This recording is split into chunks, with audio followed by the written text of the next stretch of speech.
अब हम करेंगे क्वेश्चन 33। इक्वेशन आपको गिवन है 6p² प्लस 11p माइनस 10। ये इक्वेशन गिवन है, आपको इसमें 2 फैक्टर्स निकालने हैं। तो सबसे पहले आप फर्स्ट टर्म और लास्ट टर्म की करेंगे मल्टीप्लाई, यानी 6p की मल्टीप्लाई 10 से करेंगे तो आंसर क्या आ गया, 60 आ गया। ये प्लस है, ये माइनस है, तो माइनस में आंसर आएगा। ये p² है तो यहाँ पे p² हम राइट डाउन कर देंगे। अब इस जो आंसर आया इसके फैक्टर्स आपको निकालने हैं, तो 2 से डिविजल करेंगे, ये आपका 30 आएगा। फिर 2 से डिविजल करेंगे, ये आपका 15 आएगा। फिर हम 3 से करते हैं, 3 5 सा 15, फिर 5 1 जा 5 हो गया। ये हमारे फैक्टर्स निकल गए। अब हमें ऐसे 2 फैक्टर्स अरेंज करने हैं कि प्लस करने पर क्या आना चाहिए, 11p आना चाहिए, 11p। और इन्हीं दोनों फैक्टर्स की जब हम मल्टीप्लाई करेंगे तो क्या आना चाहिए, -60p², ये आने चाहिए। अब देखिए इसमें इन्हीं में से फैक्टर्स आपको राइट डाउन करने हैं, यानी 2 2 जा क्या हो जाएगा, 4 हो जाएगा, और 3 5 जा क्या हो जाएगा, 15। अब यहाँ पे हमने 15 को राइट डाउन किया और ये आपका 4 हो गया। 4 हम लेंगे माइनस, क्योंकि प्लस करने पर 19 आ रहा है, तो हमने 4 को माइनस में ले लिया, यानी प्लस माइनस माइनस 15 में से 4 गया, क्या आएगा 11।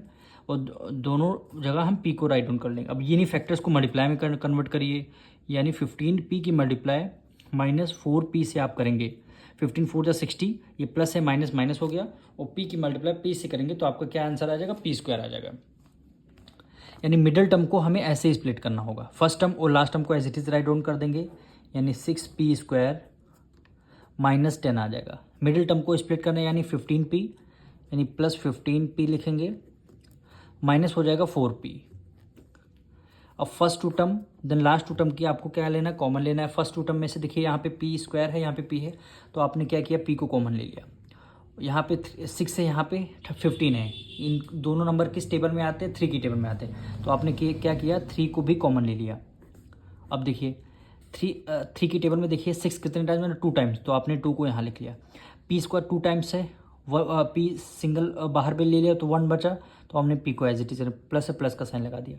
अब 3 की टेबल में देखना 15 कितने, 5 टाइम्स में, 3 5 जो 15, और p को आपने बाहर कॉमन ले लिया।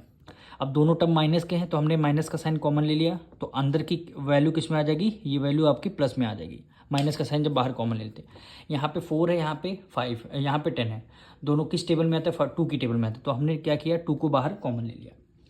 अब 2 की टेबल में देखना 4 कितने टाइम्स में आता है, 2 टाइम्स, यानी 2 2 जा 4, और p है, p को as it is write down कर लिया। अब जब माइनस का साइन हमने कॉमन ले लिया तो अब 10 ये माइनस का था, किसमें, प्लस में आ जाएगा। 2 की टेबल में देखना है 10 कितने 5 टाइम्स में आता है, तो हमने यहाँ पे 5 लिख लिया। अब देखिए दोनों ब्रैकेट हमारे क्या हो गए, सेम हो गए, दोनों ब्रैकेट को हम 1 टाइम राइट डाउन कर लेंगे, यानी 2p + 5 हो गया। देन नेक्स्ट ब्रैकेट क्या हो गया, जो ब्रैकेट के बाहर है, यानी 3p - 2 हो गया। यही दोनों आपके आंसर हो गए।